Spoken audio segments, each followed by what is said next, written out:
guys, let's get right to it. So, guys, the first thing we do, as I've already mentioned, we address our friend. We say, dear someone. Here, the name is from the task, right? There are 3 places you can see this name, so be sure to use the right one, please.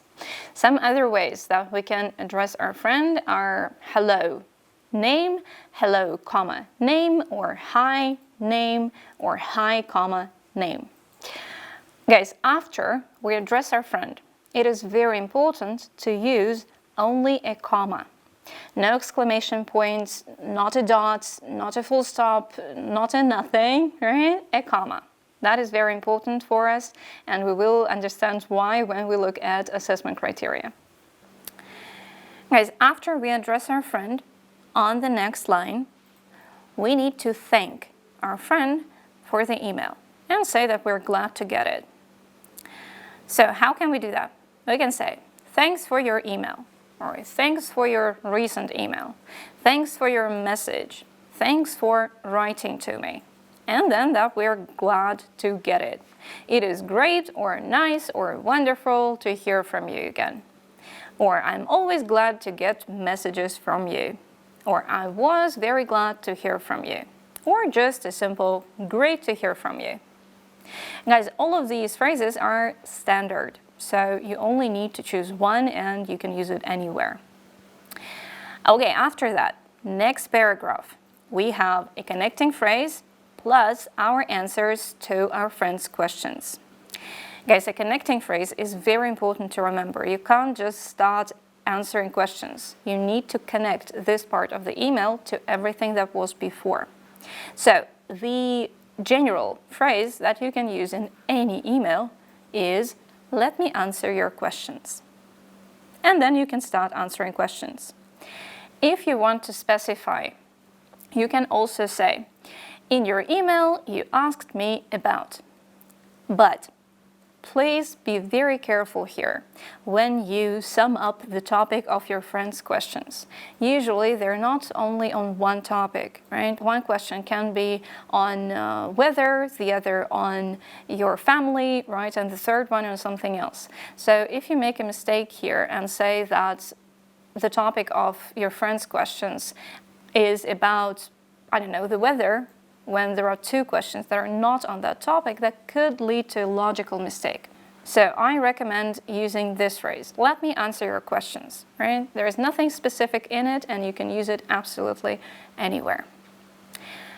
Then, our next paragraph. Again, we need a connecting phrase and then we ask our friend the 3 questions about the topic that was mentioned in his or her email.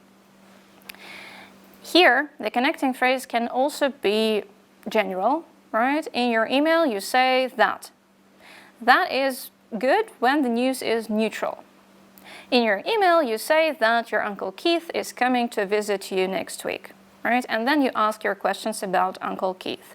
Or we can also say, I'm glad to hear that, if the news in the email is good. Or, I'm sorry to hear that, if the news is bad. Okay, so we've connected this part of our email to the previous one, asked our 3 questions, then that's almost it, right? We need to conclude. We can say, that's all for now, hope to hear from you soon. Or, write back soon. Some other phrases to end your email are, drop me a line. Please write to me soon. I'm looking forward to your email, or I'm looking forward to hearing from you. Or just looking forward to your email, or looking forward to hearing from you. Guys, these phrases are also standard, so please use these and try not to change them, please. Okay, we've concluded our email on a separate line again, right? After that, we need one more line for our sign-off.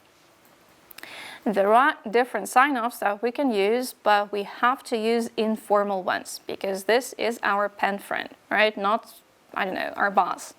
So we can use best wishes, all the best, with love, yours. After our sign-off, we do need a comma. Again, guys, not an exclamation point, not a full stop, a comma. And after that, on another line, our name. When I say our name, I mean our first name. Only that. We can't write your friend or Dana, Annika, something, right? We have to write only our first name, and that is it. Not a dot after, not a comma, not an exclamation point, just nothing after your name, okay? Guys, I recommend choosing the phrases you like and using them while you're studying. Don't try to remember all of them. One phrase to address your friend is enough if you use it correctly. One way to thank your friend for their email can be used in any task. You don't need to remember all the concluding phrases from this lesson. One correct phrase is enough for you to succeed. Please choose the ones you like and feel comfortable with and use them in your emails while you're practicing and at the exam. Let's have a look at the whole thing. I will choose the words and phrases I like. Dear Ronnie. You should take the name from the task, right? Not make it up. So, dear Ronnie, comma. Next line. Thanks for your recent email. Great to hear from you. Next paragraph. Let me answer your questions. Here, I answer the questions from the task. Next paragraph. I'm glad to hear that your sister is getting married this weekend, for example. And here, in the same paragraph, I ask my 3 questions. Next paragraph. That's all for now. Hope to hear from you soon. Next line. With love, comma, next line, Dana. And nothing after my name. No comma, no full stop, nothing. That's it. I'm done.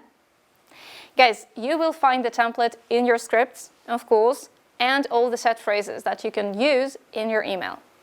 If you want to use something else, something you saw on the internet or in someone's email, please write to me to make sure that the phrase will be accepted by the expert.